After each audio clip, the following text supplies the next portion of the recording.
Hi friends, ಇವತ್ತು ಮೂಲಂಗಿ ಸಾಂಬಾರು ಮಾಡ್ತಾಯಿದ್ದೀನಿ.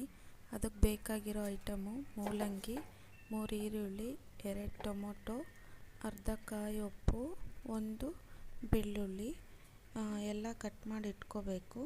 ನೋಡಿ, ಬೆಳ್ಳುಳ್ಳಿ, ಈರುಳ್ಳಿ, ಟೊಮೊಟೊ, ಕಾಯಿ, ಧನಿಯಾ ಪುಡಿ ಮತ್ತು ಖಾರದ ಪುಡಿ ಎಲ್ಲ ರುಬ್ಕೋಬೇಕು. ಎಲ್ಲ ರುಬ್ಕೊಂಡ್ಮೇಲೆ ಸೈಡಲ್ಲಿ ಮೂಲಂಗಿ ಕಟ್ ಮಾಡಿ ಇಟ್ಕೊಂಡಿದ್ದೀನಿ. ಇವಾಗ ಒಗ್ಗರಣೆ ಹಾಕ್ಕೋಬೇಕು. ಸಾಸಿವೆ ಎಲ್ಲ ಚಟ್ಪಟ್ ಅಂದಮೇಲೆ ಕರ್ಬೇವಿನ ಸೊಪ್ಪು ಹಾಕ್ಕೋಬೇಕು. ಕರ್ಬೇವಿನ ಸೊಪ್ಪು ಹಾಕ್ಕೊಂಡ್ಮೇಲೆ ಮೂಲಂಗಿ, ಈರುಳ್ಳಿ ಎಲ್ಲ ಹಾಕಿ ಚೆನ್ನಾಗಿ ಫ್ರೈ ಮಾಡಬೇಕು. ಹಸಿ ವಾಸನೆ ಹೋಗೋವರೆಗೂ, ಮೂಲಂಗಿ ಸ್ಮೆಲ್ ಹೋಗೋವರೆಗೂ ಚೆನ್ನಾಗಿ ಫ್ರೈ ಮಾಡ್ಕೋಬೇಕು.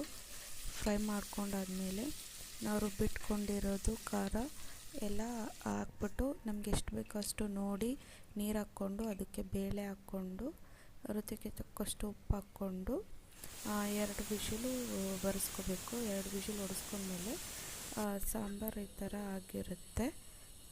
ನೋಡಿ, ಎಲ್ಲ ಚೆನ್ನಾಗಿ ಬಂದಿದೆ. ಕನ್ಸಿಸ್ಟೆನ್ಸಿ ಎಲ್ಲ ಚೆನ್ನಾಗಿ ಕರೆಕ್ಟಾಗಿದೆ. ಬೇಳೆ, ಮೂಲಂಗಿ ಎಲ್ಲ ಚೆನ್ನಾಗಿ ಬೆಂದಿದೆ.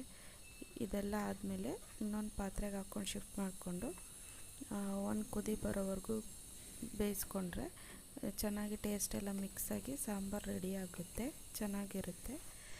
ನೋಡಿ, ಬಿಸಿ ಅನ್ನದ ಜೊತೆ ಮೂಲಂಗಿ ಸಾಂಬಾರು ಚೆನ್ನಾಗಿದ್ದರೆ, ಇಷ್ಟ ಆದರೆ ಲೈಕ್ ಮಾಡಿ, ಶೇರ್ ಮಾಡಿ, ಕಮೆಂಟ್ ಮಾಡಿ ಫ್ರೆಂಡ್ಸ್. ಹಾಗೆ ಸಬ್ಸ್ಕ್ರೈಬ್